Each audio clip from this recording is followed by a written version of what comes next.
Hello बच्चों, learning point में आपका स्वागत है। और आज हम करने वाले हैं भारत की प्रमुख मिट्टियाँ। ये देखिए, मैंने मैप में इनको अच्छे से प्रदर्शित किया है। इसको आप देख सकते हैं।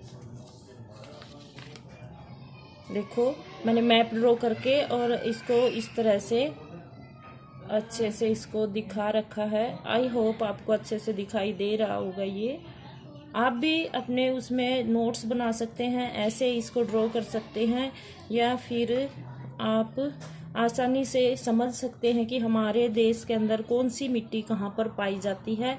ये बहुत ही हर क्लास के लिए एक इम्पोर्टेंट टॉपिक होता है, मिट्टियाँ कि कौन कौन सी मिट्टी कहाँ पर हमारे देश में पाई जाती है। तो हमारे देश में जैसे कि विभिन्न प्रकार की बहुत सारी मिट्टियाँ पाई जाती हैं, लेकिन इसमें से मैं कुछ ही प्रकार आपके लिए लेकर आई हूँ, क्योंकि छोटे बड़े ये बड़े बड़े क्षेत्र की जो मिट्टियाँ हैं वो ओनली वही मैंने इसमें प्रदर्शित कर रखी हैं। छोटे छोटे भूभागों में अनेक प्रकार की मिट्टियाँ पाई जाती हैं, कहीं दलदली प्रदेश भी पाए जाते हैं, आर्द्र भूमियाँ भी पाई जाती हैं, तो वो वाली मिट्टी इसके अंदर इंक्लूड नहीं है। तो इसमें देखिए, जैसे मैंने दिखा रखा है, ये वाला जो पोर्शन है ये वाला यही है। ये तो यहाँ ये आपको पता ही है नॉर्मली कि यहाँ पर ये हिमालय पर्वत है हमारा। तो हिमालय पर्वत है, ये हमारा पूरा पर्वतीय क्षेत्र है। ये यहाँ पर पर्वत पाए जाते हैं। तो यहाँ पर आपको ये ज्ञात हो जाता है, ये देखकर ही आप अनुमान लगा सकते हैं कि यहाँ पर कौन सी मिट्टी पाई जाएगी, पर्वतीय मृदा पाई जाएगी। मैंने यहाँ पर जैसे सारी मिट्टियाँ लिख रखी है, राइट डाउन कर रखी हैं। देखो, पर्वतीय मृदा, दूसरी है काली मृदा, जलोढ़ मृदा, लाल मृदा, मृस्थलीय मृदा, लेटेराइट मृदा। ये सभी मृदाएं मैंने इसमें प्रदर्शित कर रखी हैं। बल्कि कोई छोटे क्षेत्र के अंदर इनसे अलग भी मृदा, इनका मिला जुला जो स्वरूप है वो भी आपको मिल सकता है। लेकिन मोटे तौर पर जो हमारी एनसीईआरटी वगैरह होती हैं उसमें मोटे तौर पर हमारी यही मृदाएं हमें पढ़ने को मिलती हैं, और यही मृदा हमें एनसीईआरटी में भी पढ़नी है। तो देखिए, जो पर्वतीय मृदा है ये हमारा पर्वतीय जो क्षेत्र है, जम्मू कश्मीर है, लद्दाख है, हिमाचल है, उत्तराखंड है, ये वाला हमारा पर्वतीय क्षेत्र है। अरुणाचल प्रदेश, सिक्किम, ये वाला इधर दिखा रखा है। तो यहाँ पर्वतीय मृदा पाई जाती है। जो पर्वतीय मृदा होती है उसमें हम आसानी से कृषि नहीं कर सकते हैं। उसमें वन क्षेत्र ज़्यादा पाया जाता है, पथरीली धरती होने के कारण वहाँ पर कृषि ज़्यादा संभव नहीं होती है। फिर यह आती है हमारी दूसरी काली मृदा। काली मृदा जैसे उसके लिए भी कपास की मिट्टी, कपास की फसल के लिए बहुत उपयुक्त मानी जाती है। तो ये वाले महाराष्ट्र वाले रीजन में ये काली मृदा इधर आपको देखने को मिलती है। ये काली मृदा पाई जाती है यहाँ पर।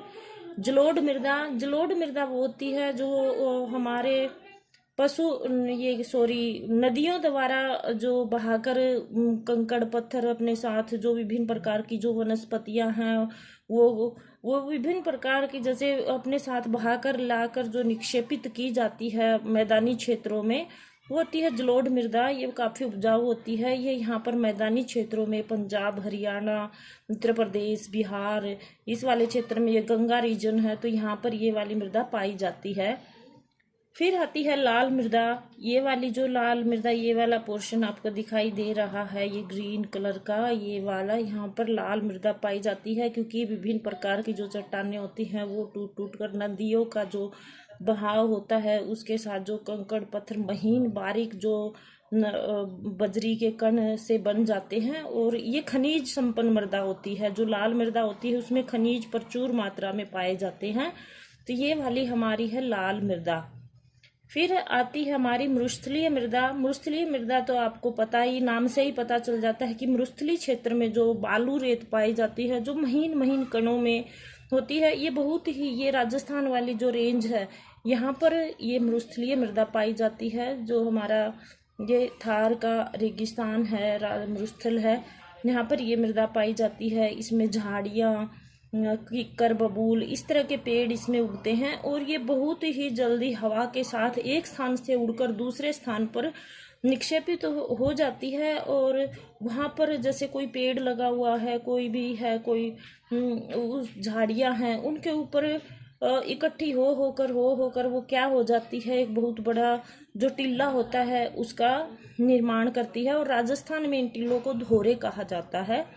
तो ये बालू की ये इतनी जल्दी ही तो गर्म हो जाती है। ये जो बालू मृदा होती है, बालू रेत मरुस्थलीय क्षेत्र में पाई जाती है, मरुस्थलीय मृदा, ये इतनी जल्दी दिन के समय में इतनी जल्दी गर्म हो जाती है और रात्रि के समय में उतनी ही ज़्यादा ठंडी होती है। तो ये थी हमारी मरुस्थलीय मृदा। नेक्स्ट हमारी आती है लेटराइट मृदा।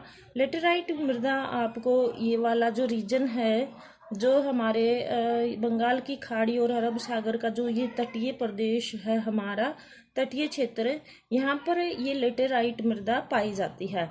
तो ये थी हमारी जो भारत के अंदर प्रमुख मिट्टियाँ पाई जाती हैं, वो इनका मिला जुला स्वरूप, जैसे ये वाली और ये वाली दोनों मिलके यहाँ पर जैसे अलग प्रकार की मिट्टी का निर्माण करती हैं। जब दो तरह की मिट्टियाँ मिलती हैं तो बीच में अलग मिट्टी का निर्माण करती है। तो वो वाला जो है वो हमारी एनसीईआरटी वगैरह में वो चीज़ नहीं दे रखी है। तो एनसीईआरटी और जो स्टैंडर्ड बुक होती हैं उसमें हमें यही मेनली रूप से मृदाएं पढ़ने को मिलती हैं। तो आज के लिए बच्चों इतना ही। नेक्स्ट वीडियो में हम फिर मिलते हैं इतनी अच्छी जानकारी के साथ। तब तक बने रहिए लर्निंग पॉइंट के साथ। अगर मेरा पढ़ाया हुआ आपको अच्छा लगता है तो मुझे लाइक, शेयर एंड सब्सक्राइब जरूर करें। धन्यवाद।